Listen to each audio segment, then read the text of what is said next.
Welcome once again to my YouTube channel. Today we are taking a topic in physics, projectile motion.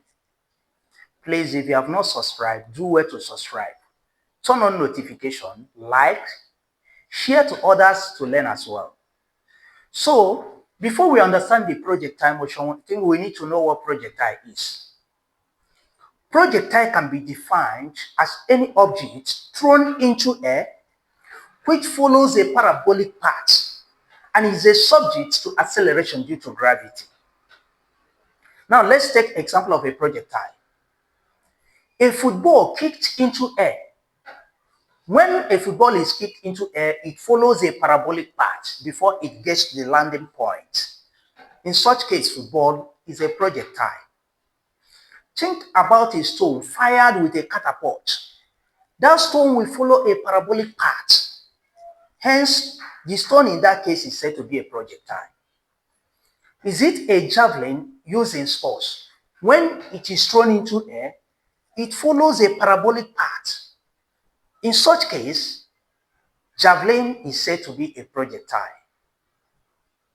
Is it a bullet fired using gun? The bullet will follow a parabolic path. Such case, bullet is a projectile. Now, the projectile motion is the motion of these projectiles in question. Hence, projectile motion can be defined as a parabolic motion of objects thrown into air, which is a subject to acceleration due to gravity. Now, when a body is projected into space, such a body will undergo two-dimensional motion, the vertical motion and the horizontal motion. Because as the body is increasing in each height, the body also increases in a horizontal aspect. Now, let's see it here. If I have this very body in question, now this body is projected through an angle theta. Now, the body will follow this path before it returns to the point of projection. So, in that case, the body covers a horizontal distance. Along the x-axis, we have it in this way. Then again, the body also covers what? A vertical distance along the y-axis. Now, the distance that is covered will be maximum at this very point before it starts to fall. So we have here as a vertical distance. Now, I can split the motion with respect to velocity along the vertical and the horizontal axis. Now, let me take the initial velocity of this very body. I have the initial velocity here. Now, if this becomes the initial velocity, then it can be splitted along horizontal and also along the vertical. So we have the vertical velocity. Then with this, if you apply SOHCAHTOA, we have sine theta equal to opposite over hypotenuse. That's the formula for sine theta. Y cos theta.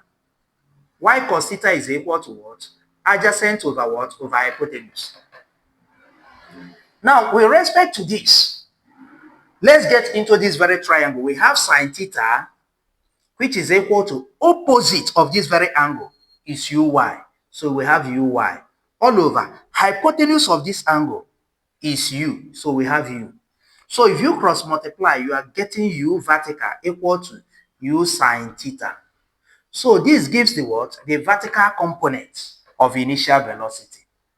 While if you consider the cosine of an angle, you have cosine of this very angle is this, adjacent, us, all over hypotenuse. So if you cross multiply this, you are getting us equal to u cos theta. So this gives the what? The horizontal component of that initial velocity. Now, once you know this, that vertical component of velocity is u sine theta, and the horizontal component of initial velocity is u cos theta. Then another thing you should bear in mind, When a body is projected through an angle, such a body moves against the force of gravity. Hence, the acceleration due to gravity becomes negative. But if the body is falling from a height, the acceleration due to gravity becomes positive, because that is what? Acceleration of freely falling body. Then horizontally, there is no acceleration due to gravity for a body projected into space, because the only acceleration that takes place when a body is projected into air, for the fact the air resistance is neglected, is acceleration due to gravity. So in that very case, we say horizontal acceleration of a projected body is equal to 0, while the vertical acceleration of a projected body is either plus or minus g, where g is equal to 9.81 meter per second squared, or 10 meter per second squared by approximation. So with this, we are going to study these very components of motion. We look into horizontal first before the vertical aspect. Then the horizontal motion of projection. Then we consider the first initial formula, that's the motion under the linear, that's the equations of motion. The first equations of motion. We have V equal to U plus AT. This is the first equation of motion. That's the linear motion. Now, horizontally, we are going to consider X. That's the horizontal aspect of motion. So we have Vx, which will now be equal to Ux. Then the body is projected against the gravitational force. So the acceleration becomes negative. Then we have this. Now, with respect to this, the horizontal velocity now becomes initial horizontal velocity, which is u cos theta. We have u cos theta. Then horizontal acceleration is 0. So we have minus 0 times t. So if you times 0 with t is going to give us 0. Hence, we have the horizontal component as u cos theta. So this is the first equation I would like you to master. Then again, the second equation of motion.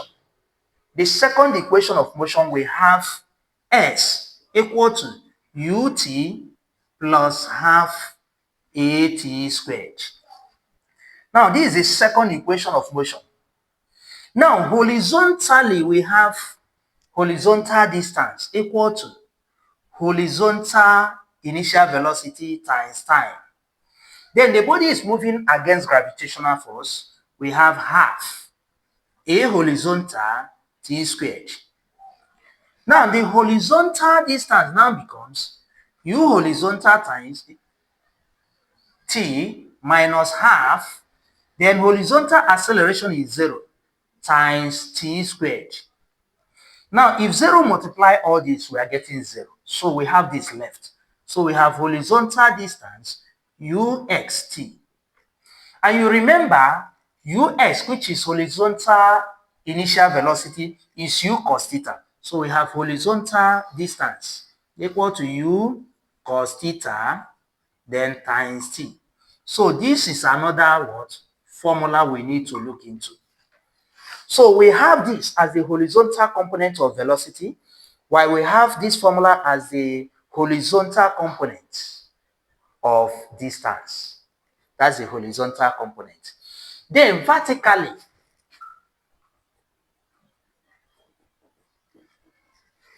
then we have the first equation of motion, which is V equal to U plus AT. Now, on the vertical aspect, the vertical velocity now becomes initial vertical velocity. The acceleration will become negative because it's moving against the gravitational force. So we have minus AS times T. So at this point, the vertical velocity now becomes Uy is equal to U sine theta. That is initial vertical velocity. Hence, we have U sine theta, then minus, we have acceleration on the vertical aspect, we have it to be minus g because the body is moving again. So we have minus gt. So at this point, we have another formula for velocity. So this one is the third formula now. Okay, we also consider the what? The vertical distance. So we have the second equation of motion as this, ut plus half at squared. That's the second equation of motion, right? Then vertically, we have the vertical distance, we have the vertical initial velocity, we have the time.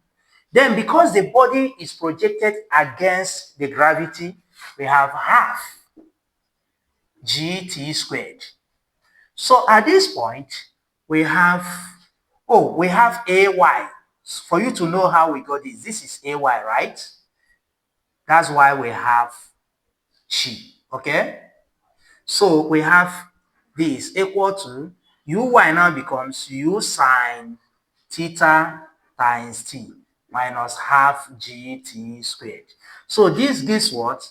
The distance along the vertical axis. So these are the four equations you should bear in mind. Now, let's look into the terms of projectile. So the terms of projectile motion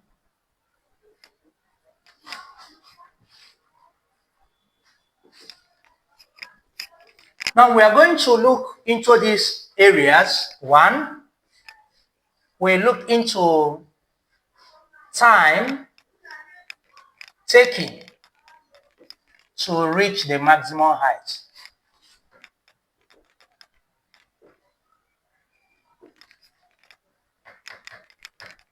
So we are representing it with t. Then we look into time of flight. We represent it with capital letter T. Then we look into maximum height.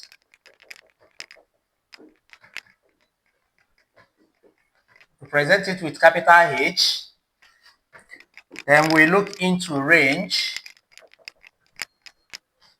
Represent with R. Then we look into maximum range. Represented with arrow marks. And finally, we look into instantaneous velocity.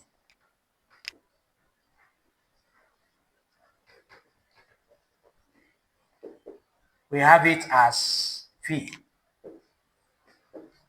So these are the terms you need to master well, and also their formulas.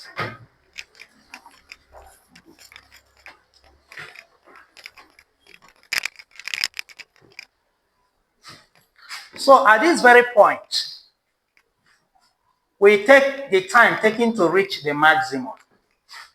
Time taken to reach the maximum.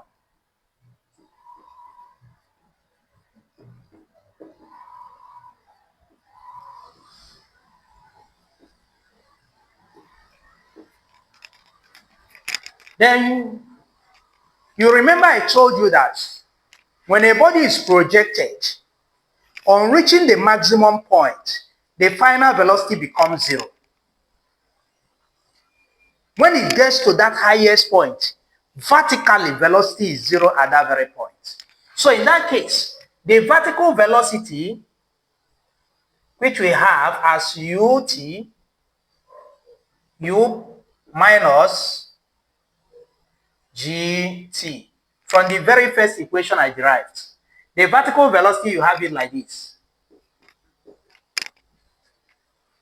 Now, you have the vertical velocity to be equal to 0 at maximum point.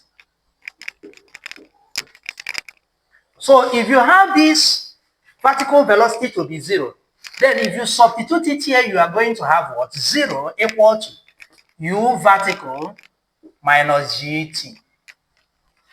And you remember, u vertical is equal to what? u sine theta, right? So substitute there, you have what? 0 equal to u sine theta minus gt. So at maximum, that very time there becomes the maximum time taken to reach the maximum height. Now let's make it the subject. Minus gt cross equality sign, we have gt equal to u sine theta. So at this point, in order to get the t, we divide by g. So this will cancel out. We have the time taken to reach the maximum as u sine theta divided by g. So this is the very first equation you have to master. The time taken to reach the maximum point is calculated once you know the initial velocity. Then another one we are going to look into is the time of flight. The time of flight.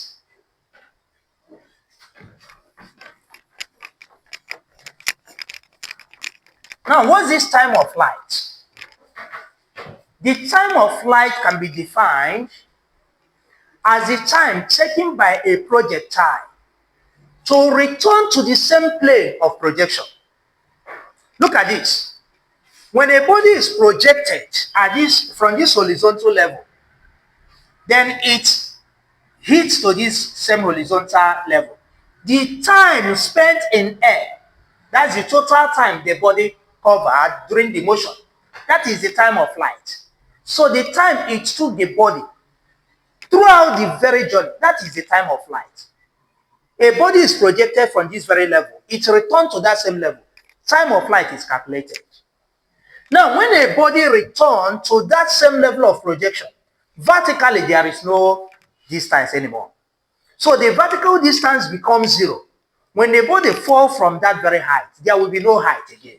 Because as the body is moving upward, the height increases. The height increases. The height starts to decrease. It starts to decrease until finally the height becomes 0. So at maximum, at the landing point, x vertical becomes what? 0. Hence, the time taken to reach to that very point becomes what? Time of flight. So that time will now become what? Time of flight. Now, from this very formula, where we have distance equal to ut plus half at squared. That's the equation of motion. So we have the vertical distance, u vertical t, minus half gt squared, right? So we derive a formula like this. We have it as u. On the vertical component of velocity, we have u sine theta, right? Then times t. Then minus half gt squared. This is the formula we derived. Now, when this very what? Vertical distance is 0, we have u sine theta. This very time becomes time of flight. So we have capital T minus half gt squared, the time of flight. Now we need to make this time of flight the subject of the formula. Now minus half gt squared should cross equality sign. We have half gt squared equal to u sine theta times time of flight. Now we need to divide both sides by time of flight. Divide this by t, divide this by t. We have 2t here now. One of the t we cancel out. Then we have half gt. Now, the t here we cancel out. We have u sine theta. Now multiply both sides by 2 in order to eliminate this half. If 2 should times this, we have gt equal to 2 with times this, we have 2u sine theta. So at this point, divide both sides by g. You have g, you have g. So this will cancel out. Then you have the time of flight to be equal to 2u sine theta, then divided by g. So this gives what? The time of flight. So time of flight is calculated as 2u sine theta all over g. Now, I want you to reason into this. The very first equation we got, which is the time of light, is u sine theta over time taken to reach the maximum, right? U sine theta over g. While the time of light is 2u sine theta over g, which means time of light has a relationship with time taken to reach the maximum. Now, look at it and tell me the relationship you observe there.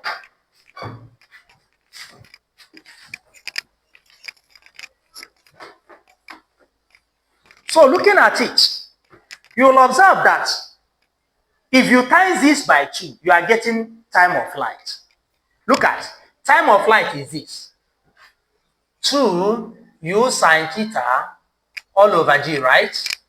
And the time taken to reach the maximum is u sine theta over g, right? So this is the time taken to reach the maximum. Therefore, time of light is what? 2 times what? Times t. So you need to note this. What it means is that the time it will take an object to reach a maximum point will still be the same time it will take that same object to return from that very same level to the level of projection. So time taken to reach a maximum height is the same time that will be taken to return from that same height. So note that well. So another part we have to look into is the maximum height. The maximum height. So what's this maximum height?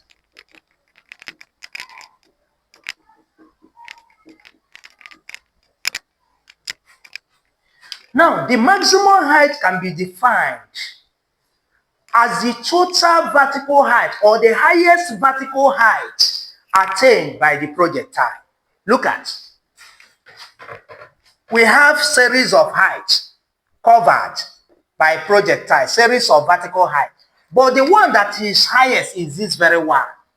So in that case, this distance becomes the maximum height. So maximum height is the highest vertical height attained by a projectile. So at maximum height, remember, we have the final vertical velocity to be 0, right? Now let's consider the third equation of motion. Linear motion, we have it as v squared equal to u squared plus 2as. That's the third equation of linear motion. Then at this very point, we are to look into what? The vertical height, which is sy. Now, we consider the vertical height, hence vertical velocity, vertical initial velocity. The body is moving against gravitational force, so we have minus. Then we have here as 2g vertical, then vertical distance. Now, at this very point, at maximum, Vy is 0. Are we there? So, when Vy is equal to 0, then the vertical distance becomes a maximum. So, if we do the substitution to this very formula now, we have here to be 0 squared.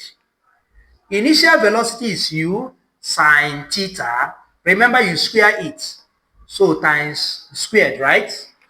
Then minus 2, we have vertical, we have g, then h, right? Now we have to make this h the subject. Minus 2gh will cross over here. 0 squared is nothing now. So we have 2gh equal to, now we have u sine theta all squared, right? Now let's open up this very bracket. We have 2gh equal to u squared sine squared theta, right?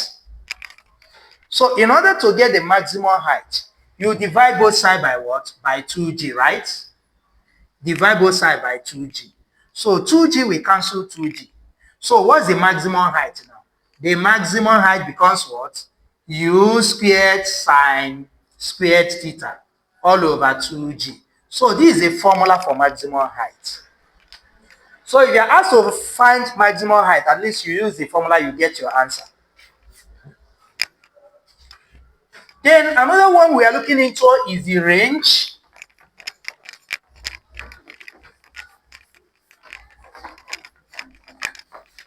Then what's the range? The range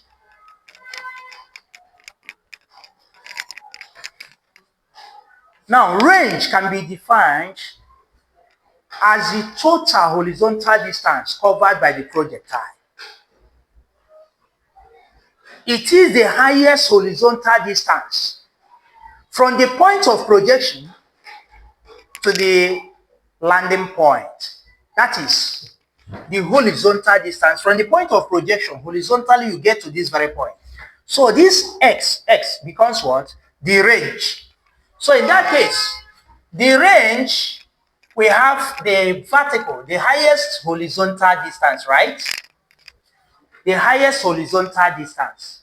So from the formula we derived there, we have range, horizontal distance to be equal to ut. If you remember where we derived that, okay, let's see where we derived it. Is from the equation 2, where we have s equal to ut plus half at squared. That's where we derived that. And we said that for horizontal, then acceleration on the horizontal axis is 0 because there is no horizontal component of acceleration. That's where we get this to be 0. So we are working with this. So horizontally, we have ux to be u cos theta. That is horizontal velocity. Then times what? T. Now, for maximum range, for range where r is equal to this, then the time taken to reach there should be the maximum, it should be the time of flight. Look at this. This is the range, the highest what? Horizontal distance covered, right? Then what is the time taken for that ball to return to this very point? That is the time of flight. The total time taken is the time of flight. So in that case, if we substitute this with range, then we have u cos theta times time of flight. Then you remember the formula for time of flight. Time of flight is 2 u sine theta all over g. That's the formula for time of flight. So if you multiply this, you are going to have range. U times u, we have u squared. Then 2 sine theta times cos theta. 2 sine theta cos theta. Then all over g. Then you have this as a formula, but we need to simplify it further. From the ideas of compound angle, we have 2 sine theta cos theta to be equal to sine 2 theta. This is from the idea of complex angle. So if you replace 2 sine theta cos theta with sine 2 theta, then you are going to have the range to be equal to u squared sine 2 theta all over g. So this gives the range. So for range calculation, you have this very formula. Okay, then another term we need to look into is maximum range. Maximum range. So R max. Now, the maximum range is the possible highest horizontal distance that can be attained by a projectile. That's why whenever all these sports team, maybe those throwing javelin, whenever they train, the only thing they normally learn is how to get the highest horizontal distance that is attainable. That is what? The maximum range. And for them to get to that maximum horizontal distance, they need to project that very what? Javelin through an angle of 45 degrees. For such, we said the maximum range is attainable when the angle, if the angle is equal to 45 degrees. So if the angle is equal to 45 degrees, Then we are going to have the sine 2 theta to be equal to 1. So at that very point, we are going to have the range which is equal to u squared sine 2 theta all over g. So the range in this case, we get the maximum when sine 2 theta is equal to 1. That is, or when we have what? Theta to be 45 degrees. So if theta is 45 degrees, then what are we going to get? We have the maximum range equal to u squared sine 2 times 45 will give 90 all over g. Now, you remember that sine 90 degrees is equal to 1. So if you substitute 1 here, you are going to have the maximum range to be u squared times 1 u squared all over g. And that gives what? The formula for maximum range. And finally, we look into instantaneous velocity. The velocity at any instant in time. At times you may be asked, find the velocity of a projectile after certain time, maybe after 6 seconds. So in that case, that very velocity, you consider the horizontal and the vertical velocity. And the horizontal velocity, we have it as u cos theta, while the vertical velocity, we have it as u sine theta minus half gt squared, right? Minus gt. So that's the formula, the two formulas, vertical and the horizontal. So instantaneous velocity or velocity after time t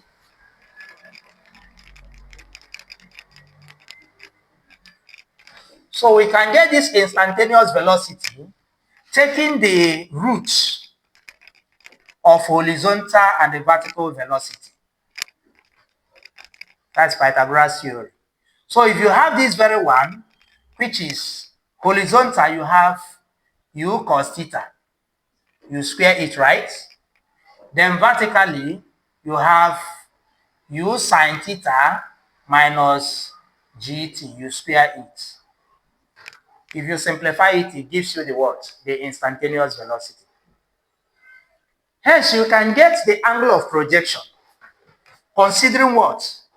The tan of an angle equal to opposite over hypotenuse. That's the vertical component all over horizontal component. Please, this is a V, you know here, and here is the X. So if you make this theta the subject, you are going to have tan inverse of V vertical over V horizontal. So this is the angle of projection. How to get angle of projection?